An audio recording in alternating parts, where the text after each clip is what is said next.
Bonjour et bienvenue, merci infiniment d'être là aujourd'hui. Je m'appelle Florivine, artiste pluriel et slow, et on se retrouve pour la discussion autour d'un thé de ce mois-ci, où je souhaite vous parler de rapport au temps, la question du stress, de l'urgence, de la vie sereine, du slow, de la question de la productivité, de comment on embrasse notre nature humaine, tous ces sujets-là. Je vous en ai parlé plusieurs fois au cours de ces dernières années et vous avez été plusieurs à me demander où j'en suis aujourd'hui dans mon rapport au temps, et je me suis dit que c'était l'occasion de vous en parler. Le thé du jour, alors la tasse est une tasse artisanale que j'ai achetée à Lagrasse dans l'Aude pendant mes dernières vacances d'été, et à l'intérieur c'est un de mes thés favoris qui est le Genmaicha japonais, un thé vert au riz soufflé. Avant de rentrer dans le vif du sujet, je vous propose de faire la petite section introductive de la mise à jour d'artistes. Que se passe-t-il pour moi en ce moment? Alors, ces dernières semaines ont été extrêmement chargées. Déjà, je pense que c'est souvent le cas à la fin du printemps, au début de l'été, parce qu'on veut boucler plein de choses avant de partir en vacances, ou au moins avant le ralentissement estival. Évidemment, à part les professions qui sont liées au tourisme, bien sûr. Si vous en faites partie, je vous souhaite beaucoup de courage pour la saison qui bat son plein en ce moment. Et pour beaucoup de personnes, les choses ralentissent un petit peu en été et du coup on se précipite un petit peu pour tout boucler avant de partir ou avant que les clients partent, etc. Donc c'était un petit peu ça l'ambiance de ces dernières semaines pour moi. Je pense que c'est pas pour rien que j'ai choisi de vous parler de rapport au temps aujourd'hui, parce que ça a été un moment où j'ai eu besoin plus que jamais de faire appel aux différentes ressources slow que j'ai accumulées au fil des années pour consciemment ralentir, consciemment respecter mes flux d'énergie, mes rythmes, etc. Une autre chose qui m'a occupée ces dernières semaines, et je pense qu'on en reparlera plus en détail dans un contenu futur, c'est que donc là, au moment où sort cette émission, la formation d'entrepreneuriat que je suis depuis le mois d'avril vient de se terminer. En tout cas, la partie accompagnement, mentorat, coaching, les classes avec les lives hebdomadaires, voilà, toute la partie suivi de la formation vient de se terminer. On continue à avoir accès à toutes les ressources après pour implémenter tranquillement les choses qu'on n'a pas eu le temps de faire pendant ces 3 mois-là. Et du coup, en ce moment, je réfléchis énormément à mon identité et ma posture d'artiste entrepreneur. Donc si vous ne le savez pas, en tant qu'artiste indépendante qui, depuis 2024, je cherche à vivre de mes activités créatives uniquement, plutôt que d'avoir des missions de communication qui sont mon diplôme et ma carrière initiale, la com, j'ai choisi de donner toutes ces chances à mes activités artistiques et d'essayer de vraiment développer une activité entrepreneuriale à part entière. Donc ça, c'est un choix que j'ai fait en début d'année 2024, je vous en ai parlé dans d'autres contenus. Et ces 3 derniers mois, je me suis formée à l'entrepreneuriat parce que j'estime que ce sont des compétences à part entière à acquérir. On ne s'improvise pas créateur ou créatrice d'entreprise, on ne s'improvise pas chef d'entreprise, et on ne s'improvise pas stratège pour développer une entreprise qui génère suffisamment de chiffre d'affaires pour que je n'ai pas besoin de travailler à côté, voyez. Du coup, j'ai choisi consciemment d'acquérir ce genre de compétences-là, et ce qui est super avec cette formation, d'ailleurs, je me demande si elle ne va pas lancer une cohorte à la rentrée. Je vous invite à vous renseigner si vous êtes concerné, que vous soyez artiste, personne créative ou pas, mais si vous êtes concerné par le fait de vouloir développer une activité freelance ou entrepreneuriale, je vous conseille d'aller voir le site The Bee Boost. La formation s'appelle la BSB Academy. Je l'ai beaucoup appréciée, et ce que j'ai bien aimé, c'est qu'il y a 2 aspects dans cette formation. Un aspect évidemment compétences entrepreneuriales, ce que je suis venue chercher, donc comment on crée une entreprise, comment on a une vision pour l'entreprise, comment on prend les décisions en termes d'offres, de prix, de tous ces trucs de comment est-ce qu'on est rentable en fait, comment on vend, comment on se vend, comment on communique, comment on fait du marketing, etc., comment on fait du commercial, tous ces sujets-là. Mais il y a aussi tout un aspect, Aline à la base elle est coach business, donc il y a tout un aspect état d'esprit. Et je trouve que c'est finalement la plus grosse valeur ajoutée de la formation pour moi, parce que finalement tous les trucs très concrets, je pense qu'on peut les trouver ailleurs quelque part. Enfin, l'état d'esprit aussi on peut le trouver ailleurs, mais moi la vraie valeur que j'ai tirée de cette formation là, maintenant qu'on arrive à la fin, c'est le fait d'adopter une posture d'entrepreneur, d'être à l'aise dans mes baskets à l'idée de dire ben oui, je suis artiste indépendante et si je veux en vivre, eh ben, je dois me comporter en entrepreneur et faire des choix stratégiques, etc. pour que mon activité soit viable et pour qu'elle soit pérenne en fait, pour que je puisse continuer à faire les choses que je fais en tant qu'artiste, pour que ce soit durable aussi pour vous qui profitez de tout ce que je peux faire en tant qu'artiste. Vous profitez au moins des contenus si vous êtes là, des contenus gratuits, mais il y en a aussi parmi vous qui profitent de la papeterie de Café aux Étoiles, qui profitent... peut-être que vous avez acheté des guides autour de la créativité et du slow par le passé, etc. Et si je veux que ça continue d'exister, eh ben, il faut que j'adopte une posture d'entrepreneur qui souhaite développer et pérenniser son activité. Donc ça a été extrêmement positif pour ça, surtout que dans le milieu artistique et culturel, c'est pas forcément naturel de se considérer comme entrepreneur. On pourra en parler dans d'autres contenus si ça vous intéresse. Mais là du coup ce qui est intéressant c'est qu'au-delà de la posture d'entrepreneur, justement, en ce moment ce qui m'occupe l'esprit c'est quel artiste entrepreneur je souhaite être. Parce que je suis pas seulement une entrepreneur, je suis aussi une artiste et une créatrice. Et comment est-ce que je réconcilie ces deux facettes? Comment est-ce que je peux être une entrepreneur dans le milieu artistique et créatif en étant ancrée dans mes valeurs, en étant alignée et authentique, et en faisant des choix entrepreneuriaux qui sont en accord déjà avec la vie sereine que j'ai envie de mener, qui sont en accord avec l'authenticité, l'inspiration, etc. de mes créations, et qui sont en accord avec mon éthique de travail en fait. Et ça je pense que tous les entrepreneurs se posent la question par rapport à l'éthique de leur profession, donc je pense que c'est une réflexion qui est tout à fait naturelle, et du coup je pense que c'est une réflexion qui va occuper mon introspection estivale. Si vous ne le savez pas, j'ai 2 moments dans l'année où j'aime placer mon focus, ma concentration sur une introspection de vie un petit peu plus profonde que les routines de journal que j'ai au quotidien, que je fais en fin de mois, etc. Donc, en général c'est en août et en fin décembre, début janvier, 2 fois dans l'année, où je fais un petit peu un point de vie et où je viens approfondir des sujets un petit peu plus globaux et un petit peu plus long terme, où je réfléchis un peu plus à là où j'ai envie d'amener ma vie à long terme, quelles sont mes valeurs, quels sont les choix que je souhaite faire, etc.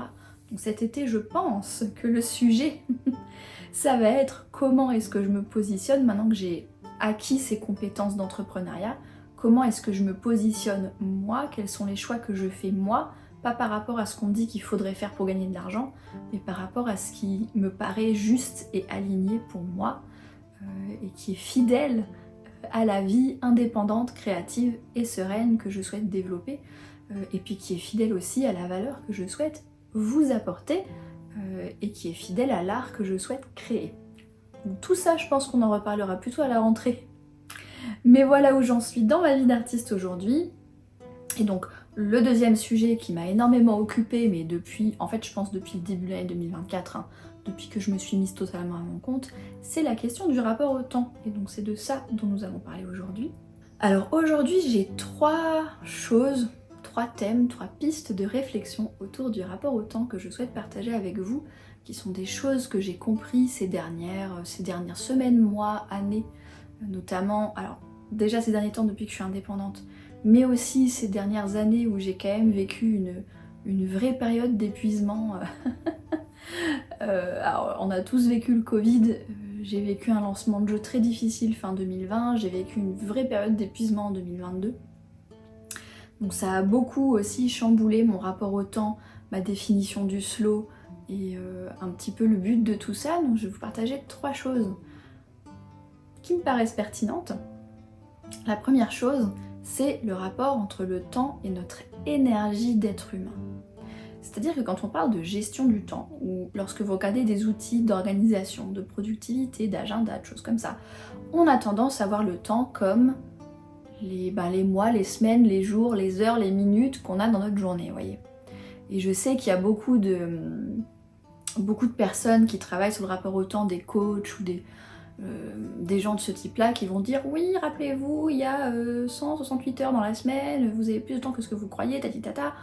Et je comprends tout à fait le message qu'ils veulent faire passer derrière, qui est que le temps est subjectif et que la sensation de manquer de temps est subjective et qu'en réalité nous avons tous et toutes 24 heures par jour, 7 jours par semaine, etc. Le temps il est fixe en fait.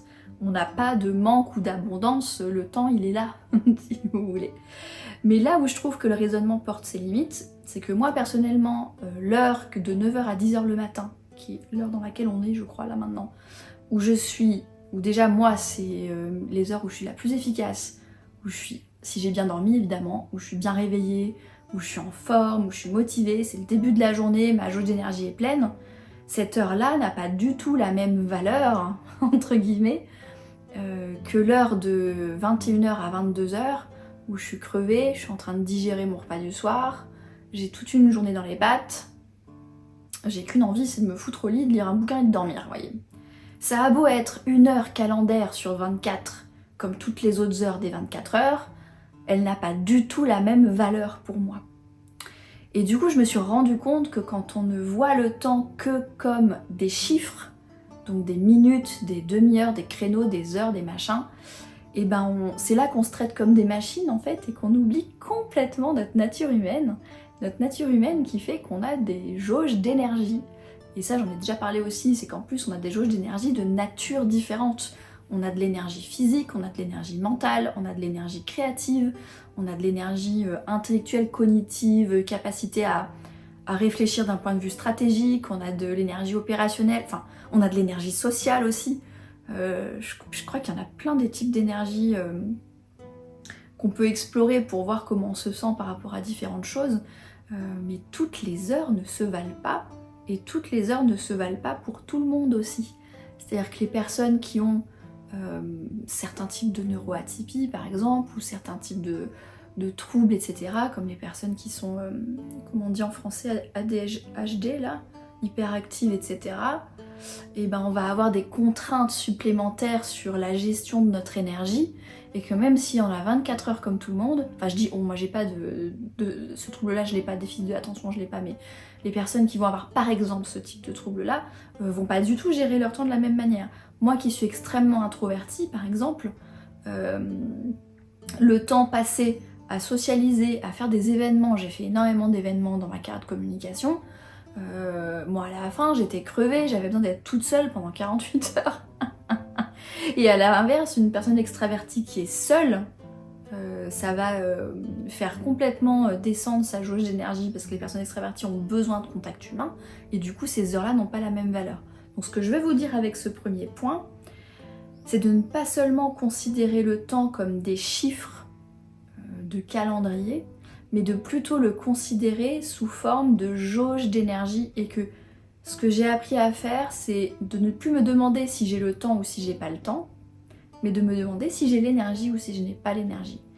Et de pas forcément me demander si je veux gagner du temps, optimiser du temps, perdre du temps, je sais pas quoi, si le temps il est perdu ou je sais pas quoi, mais plutôt de me demander de quoi j'ai besoin en tant qu'être humain pour honorer mon énergie là où elle est maintenant. Et c'est là où les temps de repos prennent toute leur valeur.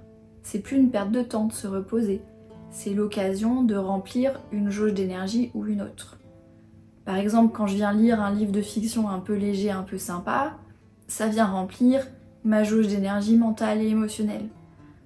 Quand je fais une petite sieste à midi, ça vient remplir ma jauge d'énergie physique. Quand je me fais un petit truc en solo, ça vient remplir ma jauge d'énergie sociale en tant qu'introvertie. En fait, je trouve que ça change complètement le rapport à la valeur qu'on accorde aux activités qu'on met dans notre agenda, de réfléchir en termes d'énergie et de nos besoins en termes d'énergie en tant qu'être organique, plutôt que de penser en heures à optimiser et pour finir les tâches, etc., etc. Donc sur ce premier point, donc de considérer l'aspect énergie des choses, si j'avais un conseil concret, slow à vous proposer, c'est d'apprendre à se connaître en fait en tant qu'être humain et d'apprendre à connaître vos jauges d'énergie, vos niveaux d'énergie. Il y a plein de trucs hein, même dans les outils d'organisation et tout qui aident à connaître son énergie. Un que je peux vous proposer là, c'est ce qu'on appelle le chronotype. Si vous tapez chronotype sur Google, vous trouverez, il y a un bouquin à lire là-dessus. Et puis il y a des quiz en ligne aussi que vous pouvez prendre pour déterminer quel est votre chronotype. Et en fait, je me rappelle plus du nom de l'auteur qui a développé ce concept, mais en gros l'idée c'est de se dire que biologiquement il y a des gens qui sont plus du matin, des gens qui sont plus du soir, vous voyez, c'est ce genre de trucs là. Et que lorsque vous arrivez à comprendre votre fonctionnement et où dans la journée vous avez votre pic d'énergie quelque part, ça aide à affiner les besoins que vous avez au fil de la journée. Alors après, la liberté qu'on a de s'organiser en fonction de notre chronotype est limitée par le type de travail qu'on a et ce que vos horaires de travail sont imposés ou pas. Mais même si vous avez une vie assez contraignante à ce niveau-là, même si vous faites les 3-8 par exemple, qui est je pense le mode de travail le plus contraignant d'un point de vue énergie, c'est quand même intéressant d'être au courant de votre chronotype, de savoir si vous êtes plutôt couche-tôt, lève-tôt, si vous avez plutôt tendance à l'insomnie, auquel cas il faut placer de l'attention sur comment mieux dormir et quels sont les besoins de ces personnes qui sont sujettes à l'insomnie.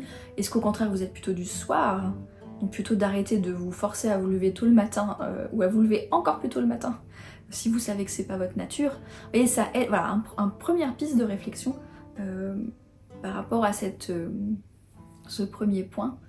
Donc il y a le chronotype, il y en a d'autres, hein, des manières, c'est tout simplement tester, de mettre vos habitudes que vous voulez implémenter à différents moments de la journée et voir à quel moment ça vous convient le mieux. Moi par exemple le sport, je sais que c'est pas mal, pas trop tôt le matin, jusqu'à la pause midi, mais si je fais du sport l'après-midi ou le soir, ça me crève, ça plombe mes performances sportives déjà. Et puis ça me crève, je sais que je suis pas faite pour faire du sport le soir par exemple. Donc ça c'est du tâtonnement, c'est de l'essai-erreur, mais commencez par voir les choses non pas comme des heures, mais comme vos fluctuations d'énergie du corps. Je pense que c'est un excellent début pour apporter un petit peu de sérénité là-dedans. Ensuite, le deuxième point qui découle, vous allez voir, il y a une suite logique dans les 3 points. Le deuxième point qui découle de ça, c'est que j'ai appris dernièrement à accepter le fait que mes fluctuations d'énergie sont normales, parce que je suis un être humain, je ne suis pas une machine, mes batteries ne sont pas toujours à 100%, mes besoins en énergie ne sont pas toujours les mêmes, et j'ai appris dans le cadre justement d'une philosophie de vie plus slow, à non seulement écouter ça, mais à l'accueillir et à l'accepter, plutôt que de chercher tout le temps à optimiser mes niveaux d'énergie. Et ça, cette réflexion-là, elle vient c'était en début d'année, où j'avais rempli un parle-singe, qui est une des techniques de journal que j'utilise pour rester en lien avec moi-même, qui consiste à écrire quelques pages tous les matins pour vider mon sac, vider mes pensées. Et un matin, dans mon parle-singe, j'ai remarqué, donc c'était un jour où je manquais d'énergie, et donc j'écrivais mes pensées par rapport à ce manque d'énergie, et j'ai remarqué que dans mon vocabulaire, etc., je considérais ce manque d'énergie comme un problème, et que je cherchais des solutions pour regagner de l'énergie, pour pouvoir être à nouveau productive, et pour pouvoir faire tout ce que j'ai à faire. Alors, il n'y a aucun mal à vouloir accomplir les tâches qu'on a à faire, il n'y a aucun mal à vouloir bien faire son travail, il n'y a aucun mal à vouloir atteindre ses projets et du coup avoir l'énergie et la motivation de le faire, bien évidemment. Je suis pas en train de dire qu'on ne devrait avoir aucune ambition et qu'on devrait juste avoir envie de dormir et que c'est pas du tout ça mon discours, hein. Mon discours c'est que dans ce parle-singe, je me suis rendu compte que par défaut, je considère un creux dans mon énergie comme une mauvaise chose et qu'il faut absolument remplir la jauge d'énergie. Sauf que, ce que j'ai compris ces derniers temps en me reconnectant aussi à ma nature humaine et en me considérant comme un être organique et pas comme une machine, c'est qu'en fait ces flux d'énergie sont normaux. C'est normal d'avoir des moments où on travaille, où on est inspiré, où on fait plein de choses, où on a plein d'envies, on a plein d'idées, Et c'est normal d'avoir des moments où on a besoin de se mettre en jachère, où on a besoin de se reposer, où on a besoin de dormir.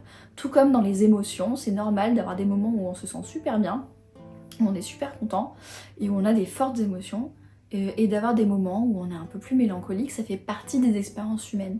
Et en fait, ce que j'ai appris à commencer à considérer, c'est que de la même manière qu'un arbre saisonnier, et ben au fil de l'année, en hiver, il va avoir des branches nues, il va être en mode hibernation, et c'est normal. Au printemps, il va commencer à faire pousser des fleurs, donc beaucoup de dépenses d'énergie, des fleurs très vives, etc. Au bout d'un moment, les fleurs, elles sont remplacées par des feuilles, puis par des graines, puis par des fruits. Et ensuite, les feuilles, elles jaunissent, et ensuite, c'est à nouveau le moment de l'hibernation. Et en fait, ce que je me suis dit, c'est que quand je considère que quand ma jauge d'énergie est vide, il faut la remplir le plus vite possible, c'est comme si je considérais que quand l'arbre il est nu en plein hiver, il faut qu'il refasse des feuilles le plus vite possible.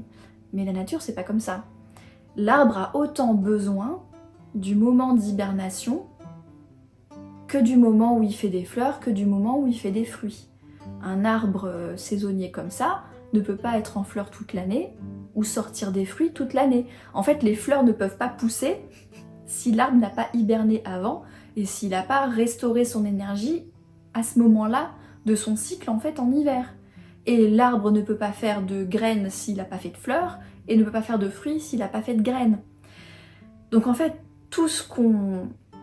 En tant qu'être organique, on a besoin de toutes nos phases d'énergie. Moi je le vois en tant que créatrice, en tant qu'artiste. Pour que mes idées prennent corps, j'ai besoin de moments de jachère, de moments de repos, où les idées, elles viennent pousser dans mon inconscient quelque part, elles viennent se complexifier dans mon inconscient quelque part, comme si j'avais besoin d'un moment de maturation, et que c'est pas possible pour moi de sortir l'idée et d'être tout le temps dans la création pure, dans la production pure, si je n'ai pas eu des phases avant d'inspiration passive, d'inspiration active, de jachère. Des fois j'ai besoin de mettre des projets de côté en fait, pour les laisser le temps de mûrir dans ma tête. Ça fait partie du processus. Et c'est pas des choses qu'il faut se dépêcher de changer, c'est ça que je veux dire. C'est que je me suis rendu compte que j'ai tendance à être, quand je suis dans ces phases un peu de creux, que ce soit un creux d'énergie physique ou d'énergie créative ou quoi que ce soit, j'avais tendance à vouloir précipiter la remontée en selle quelque part et précipiter le retour à une phase plus énergétique, donc à une phase plus les fleurs ou les fruits, alors qu'en fait, déjà je suis pas une machine donc ça se précipite pas, et deux, si justement je me précipite et que je ne me laisse pas le temps de me reposer et de remplir mes jauges d'énergie naturellement à mon rythme, je vais pas arriver à avoir les idées et à produire ce que je veux. Parce que je vais couper court au processus. C'est comme... je crois que c'est dans les chefs de projet qui disent ça, pour un petit peu faire comprendre le fait qu'il faut laisser le temps au temps. C'est que y a cette métaphore qui dit que vous avez beau mettre 9 femmes enceintes, vous n'aurez pas un bébé au bout d'un mois. Vous aurez 9 bébés au bout de 9 mois, oui. Mais il faut quand même 9 mois en fait. Il y a des choses qui ne peuvent pas se presser, vous voyez ce que je veux dire. Et du coup ça c'est la deuxième idée que j'ai envie de partager avec vous, c'est que lorsqu'on vit des fluctuations, d'embrasser les phases de creux tout autant que les phases débordantes, et d'arriver à ne pas avoir ce jugement de valeur comme quoi déborder d'énergie c'est bien et manquer d'énergie c'est mal, et que du coup quand on manque d'énergie il faut se dépêcher de remplir la jauge. Alors bien sûr, il y a toujours des nuances pour tout, c'est-à-dire que par exemple un arbre qui a ses branches nues en hiver, et puis au printemps, quand l'énergie est censée revenir, vous voyez qu'il n'y a pas de bourgeons, là, ok, il y a de quoi s'inquiéter. Je suis pas jardinière, mais je suppose qu'il y a de quoi s'inquiéter, qu'on peut se demander, ah là là, est-ce que l'arbre il a pris le gel, est-ce qu'il est pas en train de mourir, est-ce qu'il n'y a pas un problème. Donc évidemment que si on a des problèmes d'énergie qui sont chroniques, qui sont justement en dehors des flux naturels, ça peut... ou c'est même un symptôme de quelque chose qu'il faut venir explorer, évidemment. Mais ce que je veux dire, c'est que par défaut, en tout cas moi, j'avais tendance à considérer que manque d'énergie égale mal, beaucoup d'énergie égale bien, et j'apprends à réviser ce jugement, on va dire, à réviser ce jugement et à me voir comme un être organique complexe, comme un arbre, et que les phases d'hibernation sont non seulement tout aussi importantes que les phases de fruits, mais elles sont tout aussi savoureuses et elles méritent tout autant d'exister.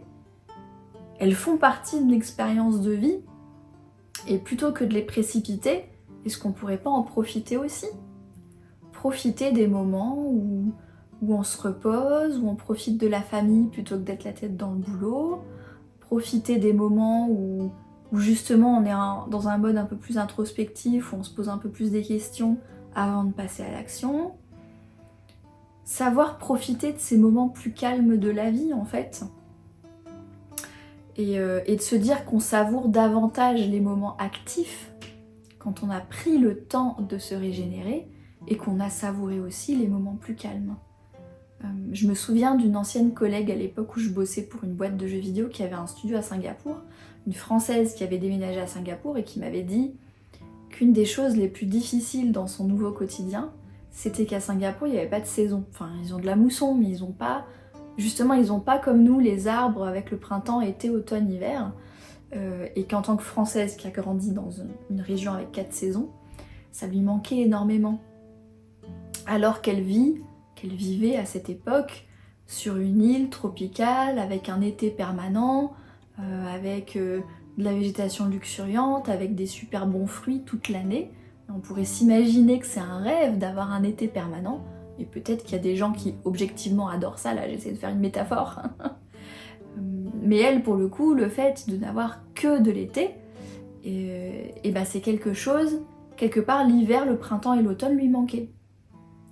Donc c'est ça le message aussi que j'essaye de me donner à moi-même et que du coup je vous donne aujourd'hui, c'est de savoir savourer à la fois les hivers, les printemps, les étés et les automnes de la vie, que ce soit les vraies saisons qu'on traverse, si vous vivez dans une région qui a 4 saisons, mais aussi les différentes fluctuations de notre énergie, nos hivers et nos étés à nous en tant que personne, que ce soit à l'échelle d'une journée, d'une semaine, d'un mois, d'une année ou d'une vie, vous voyez. Et donc le conseil concret d'un point de vue vie sereine, ce serait de savoir savourer tous ces moments-là, y compris les moments un petit peu plus bas, plutôt que de se forcer à être au maximum tout le temps.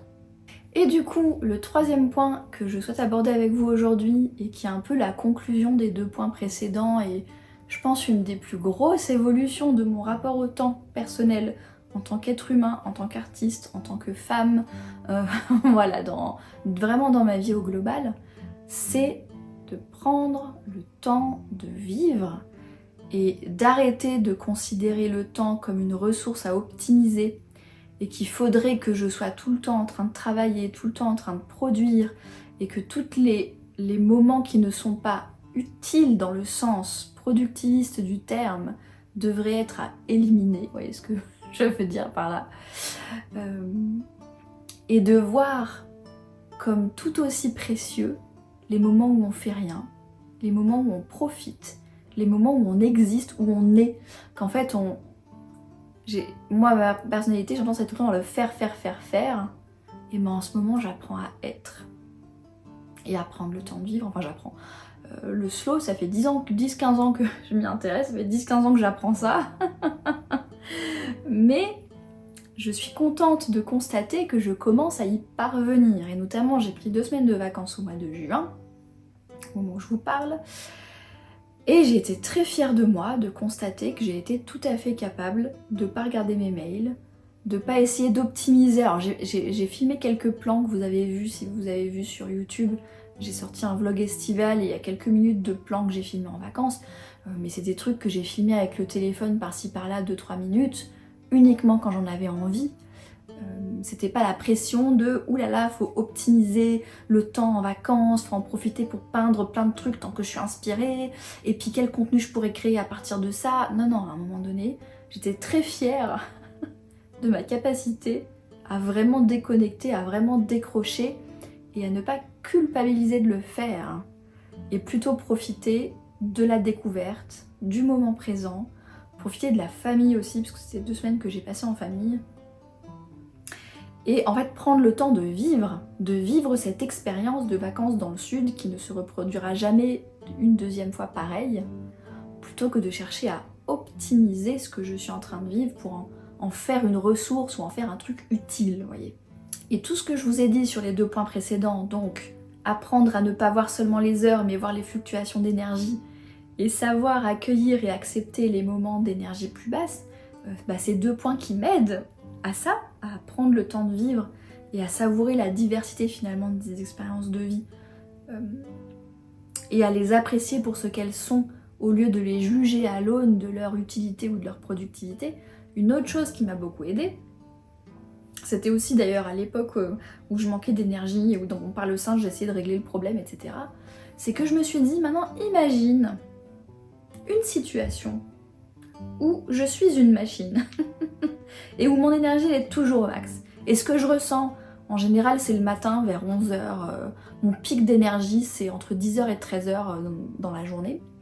Donc imaginons que je ressens ce pic d'énergie 24h sur 24, que je ne suis jamais fatiguée, que mes émotions sont toujours au top et que je ne suis jamais fatiguée émotionnellement, que mon énergie sociale est toujours au top et que je n'en ai jamais marre des gens. Et que du coup je pourrais avoir des créneaux de travail 24h sur 24 et que 24h sur 24 j'enchaîne les créneaux de allez, un coup on fait la compta, un coup on tourne des vidéos, un coup on peint un truc, un coup on écrit un truc, allez là on fait à manger, on va faire du batch cooking et puis juste après on va aller à la piscine, on va faire du sport et le coup d'après on va préparer une formation en ligne et le coup d'après on va faire encore une autre tâche de travail et faire que ça tout le temps. Et je me suis posé la question, mais est-ce que c'est une vie qui me plairait en fait? Vous imaginez bien que la réponse est non. D'ailleurs il y a une série sur Apple TV qui s'appelle Sévrance qui tourne autour de ça.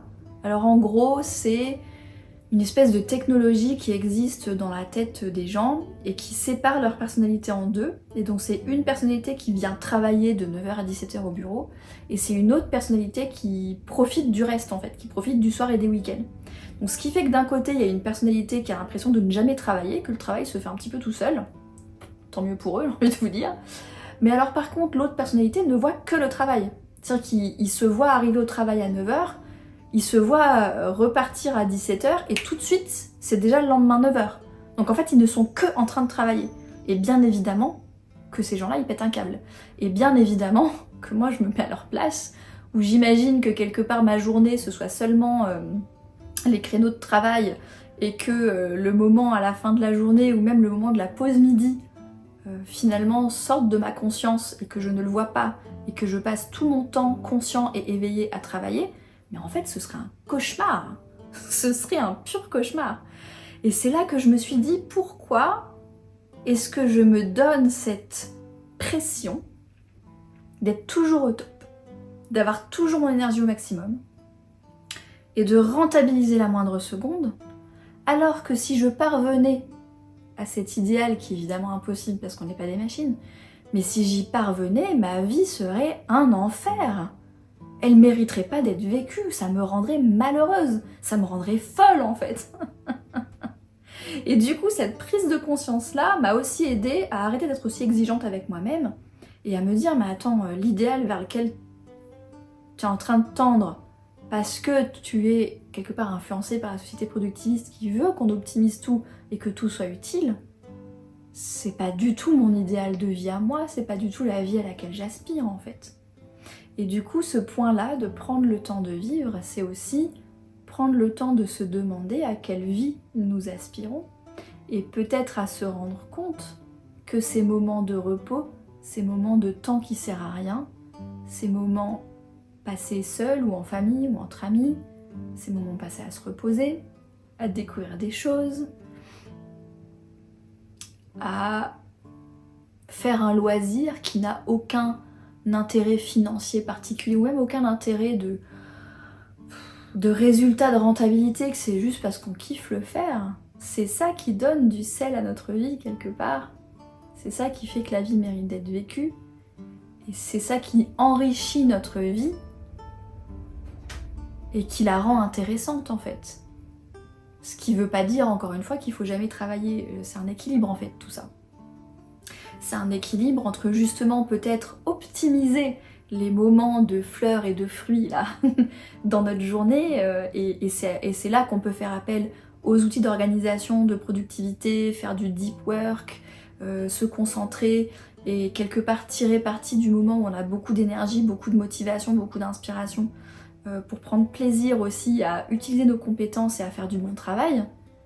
Mais c'est aussi aspirer à et profiter tout autant de les moments de vie où on n'est pas en train d'être productif, où on n'est pas en train de travailler, où on n'est pas en train de faire avancer les projets, et que ces moments de vie-là, non seulement ils méritent tout autant d'être là, ils méritent tout autant d'exister, mais que si on ne les avait pas, ça nous rendrait malheureux, ça nous rendrait dingue.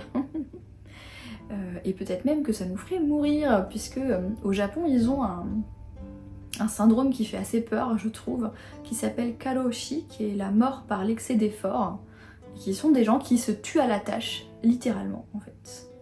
Qui se poussent tellement au travail, qui ignorent tellement leurs énergies, et ben qu'ils en meurent, ils font des crises cardiaques, des je sais pas quoi, mais ils en meurent.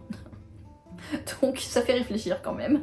Et du coup, peut-être que le conseil slow que je peux vous donner par rapport à ce troisième point, c'est de prendre le temps de vous demander à quelle vie vous aspirez dans l'ensemble.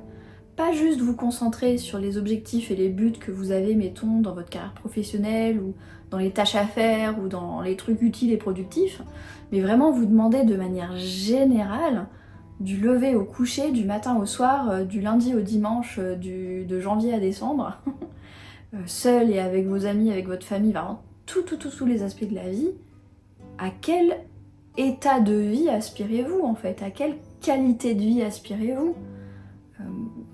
Quelles sont les différentes facettes que contiendrait cette vie à laquelle vous aspirez réellement? Qu'est-ce qui vous rendrait... qu'est-ce qui vous ferait vraiment vibrer? Qu'est-ce qui vous rendrait vraiment heureux ou heureuse? De manière globale. Parce qu'on attend, en tout cas moi je sais que j'ai tendance à me focaliser sur les objectifs professionnels que j'ai. J'aimerais bien sortir tel truc, j'aimerais bien vivre de mon art, j'aimerais bien ceci, cela. Et j'ai tendance à négliger les aspirations que j'ai dans les autres aspects de ma vie. Quelle est la vie à laquelle j'aspire? Ce qui me permet de reboucler adroitement avec le début du podcast, puisque c'est un des premiers exercices qu'avait proposé Aline dans sa fameuse BSB Academy, où elle nous invitait à se demander à quelle vie on aspirait en tant qu'entrepreneur, pas seulement notre vie professionnelle, mais la place de notre vie professionnelle dans notre vie au global. Et c'est quelque chose qui m'a beaucoup fait réfléchir. Et aujourd'hui, c'est la question que je souhaite vous amener à vous poser, et c'est la question que je me pose, comme je vous l'ai dit en début de podcast en ce moment. Quand je parle de ma posture d'artiste entrepreneur, c'est aussi à quelle vie j'aspire en tant que femme, épouse, sœur, amie, être humain, et quelle place prend mon art dans cette vie-là, quelle place prend ma vie entrepreneuriale dans cette vie-là, quelle place prend la création, la créativité, l'écosystème créatif dans cette vie-là, mais quelle place prend aussi la vie sereine, la vie familiale, mon développement en tant qu'être humain, mon repos en tant qu'être humain, ce qui rend ma vie savoureuse au quotidien en tant qu'être humain. Donc je pense que voilà, pour terminer cette émission sur le rapport au temps, ça me paraît être une bonne question à se poser pour équilibrer une vie sereine d'un côté, et bien évidemment les aspirations de vie professionnelle, les ambitions, ou même dans des projets personnels dans lesquels on se lance, les ambitions qu'on peut avoir. C'est tout à fait humain d'avoir des ambitions, je vais vous laisser là-dessus. C'est tout à fait humain d'avoir des ambitions, puisque ça fait partie de notre nature humaine de chercher à progresser, et c'est très satisfaisant quand on utilise nos compétences, et c'est très satisfaisant quand on progresse. Mais faut pas que ça devienne quelque part, et là c'est un message que je me donne aussi à moi-même, faut pas que ça devienne la seule aspiration de toute notre vie et le seul truc qui nous guide, jusqu'à complètement négliger tous les autres aspects qui rendent la vie savoureuse. Et c'est là que l'équilibre avec le slow vient rentrer en jeu. Apprendre à être, apprendre à savourer, apprendre à profiter des moments de vie qui vont nous passer sous le nez si on n'est pas présent pour les observer, et apprendre à savourer tous les moments d'énergie que l'on vit en tant qu'être humain, à la fois les moments où on profite d'être hyper productif et de vachement bien travailler et d'être content de soi, et aussi les moments où on profite d'être tranquille dans un coin, dans le canapé, à ne rien foutre, parce que ça fait du bien aussi. Voilà, je vous remercie d'avoir écouté l'émission jusqu'au bout. Je vous rappelle que je la produis sur mon temps et mes deniers personnels et que je tiens à ce que ça reste sans pub sur les canaux où je peux empêcher la pub d'être là. Donc vous pouvez soutenir cette démarche pour le prix d'un café sur patreon.com/floryteller si vous souhaitez que ces contenus gratuits continuent d'exister et se pérennisent. En attendant, vous pouvez aussi en parler à des amis à qui ça pouvait intéresser. Laissez un petit pouce en l'air, un commentaire si vous êtes sur YouTube, laissez une note et un avis sur le podcast, ça aide aussi énormément à faire découvrir mon travail. Donc n'hésitez pas à me donner ce petit coup de pouce si vous en avez envie, ça me fera très plaisir. En attendant, je vous souhaite une belle journée, une excellente soirée et à la prochaine!